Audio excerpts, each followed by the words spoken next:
नमस्कार, आप देख रहे हैं 10 में एटम। मैं हूं आपके साथ विवेक शांडिल्य। दिन भर की बड़ी खबरों के साथ जम्मू कश्मीर में आतंकियों ने जिस हिमाकत को अंजाम दिया है, उसके बाद आतंकियों के संपूर्ण सफाई के लिए एक बड़े मिशन की तैयारी की जा रही है। बताएंगे आपको पूरी खबर क्या है और उसके अलावा बताएंगे घाटी में कैसे सेना का सबसे बड़ा सर्च ऑपरेशन और आतंकियों के सफाई का ऑपरेशन चल रहा है और उन आतंकियों को ढूंढा जा रहा है जो घाटी में अमन चैन की राह में सबसे बड़ी बाधाएं और गैर कश्मीरियों को निशाना बना रहे हैं।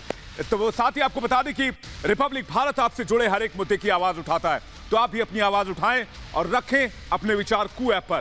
कू ऐप के यूजर्स के लिए हमारा आज का सवाल यह है कि क्या जम्मू कश्मीर में आतंक के खिलाफ अब निर्णायक लड़ाई जरूरी हो गई है, यानी आर पार की बात होनी चाहिए?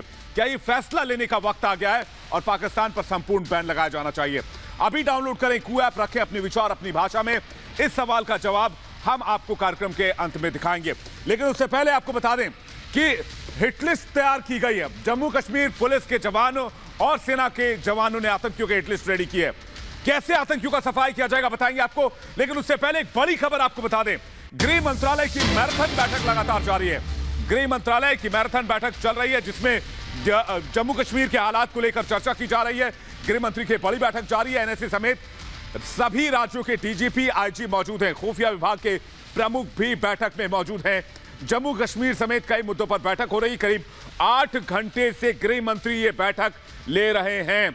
अमित शाह ये बैठक ले रहे हैं तकरीबन 8 घंटों से। लेकिन जैसे ये खबर सामने आई कि जम्मू कश्मीर में अमन और चैन की राह में रोड़ा बनकर आतंकी खड़े हुए हैं और गैर कश्मीरियों को निशाना बनाकर दहशत का माहौल बनाने की कोशिश कर रहे हैं, इसी के साथ जवानों का एक्शन शुरू हो गया और एमएचए यानी कि गृह मंत्रालय भी एक्शन में आ गया।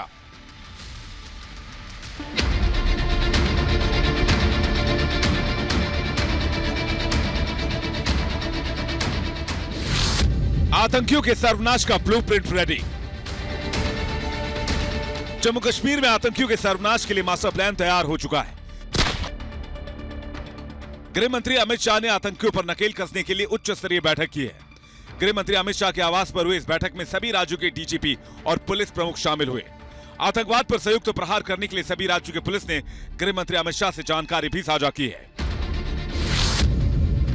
आतंकियों का काल बने जवान। पाकिस्तान की शह पर आतंकी घाटी में शांति भंग करना चाहते हैं, लेकिन सुरक्षा बल भी मां भारती की रक्षा के लिए अपना सर्वस्व न्यौछावर करने को तैयार है। पिछले एक हफ्ते में सुरक्षा बलों ने 13 आतंकियों को मार गिराया है। वहीं गृह मंत्री अमित शाह ने स्पेशल ऑपरेशन ग्रुप यानी एसओजी की एक टीम को कश्मीर भेजा है। स्पेशल टीम घाटी में आतंक फैला रहे आतंकियों का खात्मा करेगी। आतंकियों के खिलाफ इस ऑपरेशन में पैरा कमांडोज भी शामिल होंगे। मतलब साफ है कि घाटी में आतंक का संपूर्ण सफाया नजदीक है। इस बीच खबर यह भी मिली है कि सेना चीफ एमएम नरवणे भी 2 दिन के जम्मू दौरे पर जाने वाले हैं। मतलब घाटी में पाकिस्तान की शह पर पनप रहे आतंक पर अंतिम प्रहार करने की तैयारी हो चुकी है। बेलगाम आतंकियों पर लगाम जरूरी। पिछले कुछ दिनों में आतंकियों ने जम्मू कश्मीर में 11 लोगों की हत्या की है। आतंकी चुन चुनकर कश्मीरी पंडित, सिख और गैर कश्मीरियों को निशाना बना रहे हैं। आलम यह है कि घाटी से गैर कश्मीरी सुरक्षित स्थानों की ओर पलायन करने को मजबूर हो चले। कुछ लोग ऐसे भी हैं जिनको बहुत ज्यादा घबराहट है क्योंकि उनके आसपास के जानने वाले लोगों की किलिंग हो रही है, तो वो इस वजह से भी यहाँ से जाना चाहते हैं। हम किसी से बात करते। सर, आप कहाँ से हैं? बिहार से। क्यों जा रहे हैं? जा रहे हैं, हम लोग का मतलब ज़्यादा दिन हो गए आए हुए, थोड़ा हालात भी ख़राब है। हमको हो गया 4 महीने। 4 महीने? 4 महीने पहले तक ठीक थे स्थिति? हाँ, 4 महीने पहले ठीक था। हालात सही रहेगा तो फिर आएंगे। साफ है कि आतंकी आम लोगों में दहशत फैलाना चाहते हैं, लेकिन आतंकियों को ये नहीं पता कि वो चाहे जहां भी छिपे हों, भारत के जवान उन्हें उनके बिल से ढूंढ कर निकालेंगे और उनका पूरा हिसाब किया जाएगा। Bureau report, Republic Bharat. और इस बीच एक और बड़ी खबर जो मुझे अभी तुरंत मिली है। जम्मू कश्मीर डीजीपी ने बड़ी बैठक की है। बता दें आपको, ये बहुत बड़ी खबर आ रही है। ऑल 20 यानी कि सभी 20 जिलों के एसएसपी, 6 डीआईजी और 1 एडीजी और 1 आईजी जम्मू कश्मीर रीजन के इस बैठक में हिस्सा उन्होंने लिया है। जो इमर्जिंग सिक्योरिटी सिचुएशन यानी कि जो हालात इस वक्त जम्मू कश्मीर में बन रहे हैं, उस पर यह चर्चा की गई है। काउंटर मेजर्स कैसे लिए जाएं, आतंकियों के खिलाफ अब इस नई चुनौती के बाद क्या रणनीति अपनाई जाए, इसके लिए दिलबाग सिंह ने यह बड़ी बैठक की है और अब आतंकियों पर बड़े प्रहार की तैयारी की जा रही है। लेकिन इसी के साथ जवान लगातार सर्च ऑपरेशन में लगे हुए हैं, खासकर पुंछ के सूरनकोट में, जहां पर आतंकियों ने जवानों को निशाना बनाया था। घाटी में इस वक्त आतंकियों के सफाई के लिए सबसे बड़ा ऑपरेशन जारी है।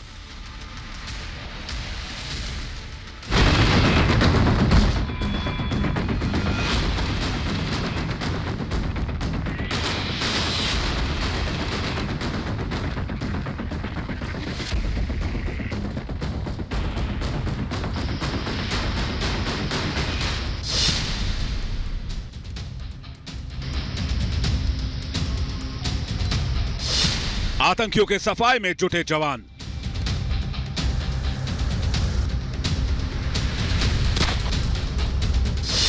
आतंकियों का बंकर किया बर्बाद। यह तस्वीरें जम्मू कश्मीर के राजौरी और पुंछ जिले के बीच पड़ने वाले जंगली इलाकों की है। इस इलाके में बीते कई दिनों से लगातार जवानों और आतंकियों के बीच मुठभेड़ जारी है। भारतीय सेना और जम्मू कश्मीर पुलिस के जवान ने इस पूरे इलाके को घेर कर रखा है। कोशिश है कि एक भी आतंकी बचकर निकल ना पाए। आतंकियों के ठिकाने तबाह किए जा रहे हैं।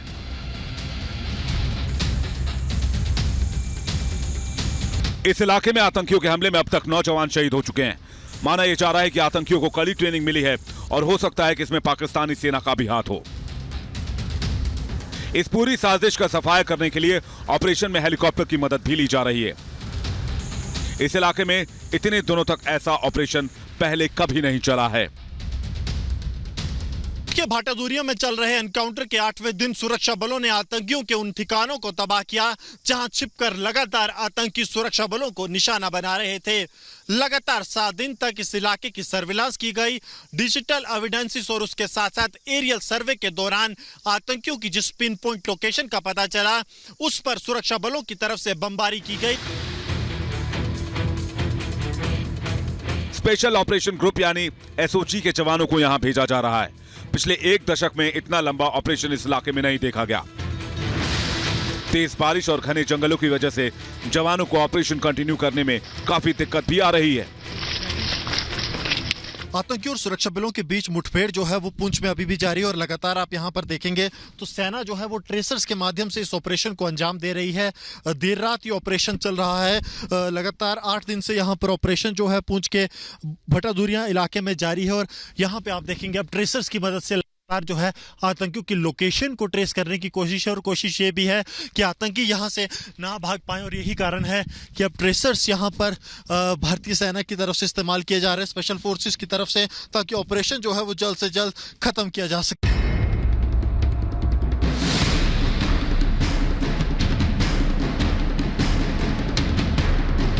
पिछले कुछ दिनों से जम्मू कश्मीर के अलग अलग हिस्सों में आतंकी गतिविधियां तेज हुई हैं। आम जनता को निशाना बनाया जा रहा है। सेना पर हमले किए जा रहे हैं।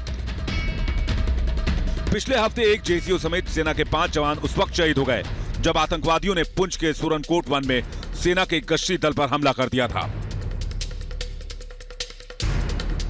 गुरुवार शाम को मेंढा सेक्टर में एक मुठभेड़ में 4 और जवान शहीद हो गए थे। पुंछ में इस पैमाने पर जारी मुठभेड़ के बीच आतंकी मिशन की आशंका भी जताई जा रही है। सेना की यह कोशिश है कि एक भी आतंकी बचकर इस इलाके से न निकल पाए। Bureau report, Republic Bharat. लेकिन जो मुल्क आतंकवाद की इस पौध को सींचता है, आतंकवाद की इस पौध को पनाह देता है, वही मुल्क सबसे बड़े संकट और खतरे में है। इमरान खान को आईएमएफ यानी कि अंतर्राष्ट्रीय मुद्रा कोष ने कर्ज देने से साफ इनकार कर दिया है।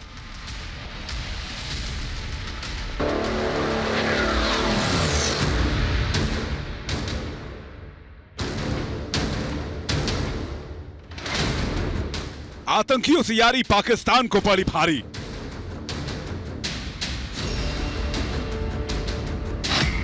आतंकियों का पेट कैसे भरेंगे इमरान? पाकिस्तान को कर्ज देने से आईएमएफ का इनकार।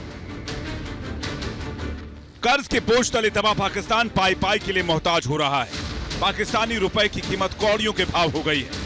आतंक प्रेम में पागल हुआ पाकिस्तान अपनी अर्थव्यवस्था को तबाह कर चुका है। तालिबानियों के भरोसे बैठे इमरान को अब IMF यानी इंटरनेशनल मॉनेटरी फंड ने बड़ा झटका दिया है और आतंकिस्तान को कर्ज देने से साफ इनकार कर दिया है। लोन लेकर लोन चुका रहे कंगाल पाकिस्तान को अंतर्राष्ट्रीय मुद्रा कोष ने लोन देने से साफ इनकार कर दिया है। IMF ने पाकिस्तान के $1 अरब के लोन पर रोक लगा दी है। खबर है कि IMF को मनाने के लिए इमरान सरकार ने बिजली और पेट्रोल डीजल की कीमतों में बेतहाशा बढ़ोतरी की है, लेकिन इससे भी काम बनता नहीं दिख रहा है। इमरान खान की सरकार ने पिछले कुछ दिनों में बिजली के दाम में ₹1.39 प्रति यूनिट की बढ़ोतरी की है, पेट्रोल के दाम में ₹10.49 और डीजल के दाम में ₹12.44 की बढ़ोतरी कर दी है। इमरान सरकार के इस कदम के बाद पाकिस्तान की जनता में गुस्सा है और लोग महंगाई से त्राहिमाम कर रहे हैं। दरअसल IMF ने पाकिस्तान सरकार के गिड़गिड़ाने के बाद तबाही के कगार पर पहुंच चुकी उसकी अर्थव्यवस्था को बचाने के लिए $6 अरब का कर्ज देने का फैसला किया था। इसी के तहत अगली किश्त के रूप में पाकिस्तान को $1 अरब दिया जाना था। पाकिस्तानी मीडिया की माने तो पाकिस्तान सरकार और IMF के बीच इस पैसे को लेकर बात नहीं बन पाई और अब IMF को मनाने के लिए पाकिस्तान के वित्त सचिव लंबे समय से वॉशिंगटन में डेरा डाले हुए हैं। लेकिन पाकिस्तान के आतंकी रवैये को देखते हुए पूरे डील के रद्द होने का खतरा पैदा हो गया है। विदेशी कर्ज नहीं लेने का वादा करके सत्ता में आई इमरान खान सरकार लगातार लोन चुकाने के लिए कर्ज लेती जा रही है।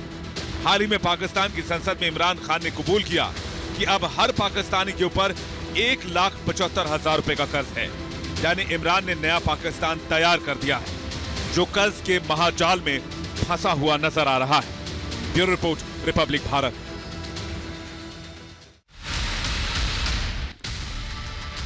लेकिन एक तरफ जहां लगातार पाकिस्तान अपनी कंगाली की वजह से पूरी दुनिया में चर्चा का विषय बना हुआ है, तो वहीं उसका दोस्त चीन यानी कि उनके मित्र शी जिनपिंग अपनी ताकत में इजाफा कर रहे हैं और अमेरिका के लिए चुनौती खड़ी कर रहे हैं।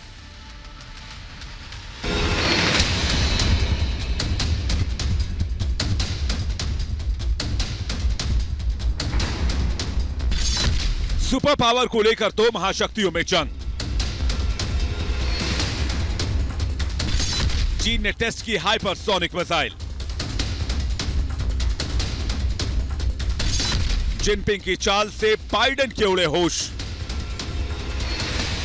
चीन के चक्कर में आनन फानन में अफगानिस्तान से निकला अमेरिका पूरी तरह से ड्रैगन की चाल में घिरता नजर आ रहा है। और इन सब के बीच सबसे बड़ी खबर यह है कि सुपर पावर अमेरिका से सुपर का तमगा कहीं छीनने तो नहीं जा रहा। खबरों की माने तो चीन ने एक नई हाइपरसोनिक मिसाइल का परीक्षण किया है जो परमाणु क्षमता से लैस है। खास बात यह है कि इस मिसाइल का परीक्षण अंतरिक्ष से किया गया। अंतर्राष्ट्रीय मीडिया की माने तो चीन ने परीक्षण अगस्त में ही किया था, लेकिन इसके बारे में दुनिया के किसी मुल्क को कानो कान भनक तक नहीं लगने दी। हाइपरसोनिक हथियारों के मामले में चीन की तरक्की ने अमेरिकी खुफिया एजेंसियों को भी सख्ते में डाल दिया है। लेकिन हाइपरसोनिक हथियारों की रेस में चीन इकलौता मुल्क नहीं है।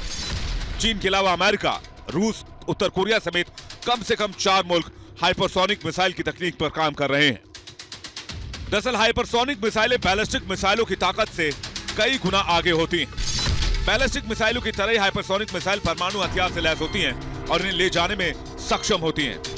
ये मिसाइल आवाज की गति से 5 गुना ज्यादा रफ्तार से उड़ सकती है। हाइपरसोनिक मिसाइल बैलिस्टिक मिसाइल की तुलना में ज्यादा तेज गति से लक्ष्य को निशाना बनाती है। यही नहीं, इन मिसाइलों को ट्रैक करना और इनसे बच पाना मुश्किल ही नहीं, नामुमकिन माना जाता है। अमेरिका के कांग्रेशनल रिसर्च सेंटर के मुताबिक चीन आक्रामक तरीके से हाइपरसोनिक तकनीक विकसित कर रहा है और खबर ऐसे समय में आई है जब ताइवान में चीन का बढ़ता घुसपैठ और तनाव को लेकर अमेरिका के साथ ड्रैगन के रिश्ते ठीक नहीं चल रहे हैं। हालांकि अमेरिकी रक्षा मंत्रालय पेंटागन ने फिलहाल इस मामले पर कोई प्रतिक्रिया नहीं दी है। Bureau report, Republic Bharat. और अब बात करते हैं आज के कू ऐप पर पूछे गए हमारे सवाल की। कू ऐप पर आज हमने पूछा था कि क्या जम्मू कश्मीर में आतंक के खिलाफ अब निर्णायक लड़ाई का वक्त आ चुका है। 97% लोगों ने कहा है कि अब आतंकवाद का संपूर्ण सफाया होना चाहिए और उससे जुड़े मुल्क यानी कि जो मुल्क आतंकवाद जहां पर पनपता है, जहां पर आतंकवाद की पौध लगती है, उसका भी हिसाब किया जाना चाहिए। वक्त एक ब्रेक का है। ब्रेक के बाद बड़ी खबरों के साथ फौरन लौटेंगे। 10 में है दम में फिलहाल इतना है।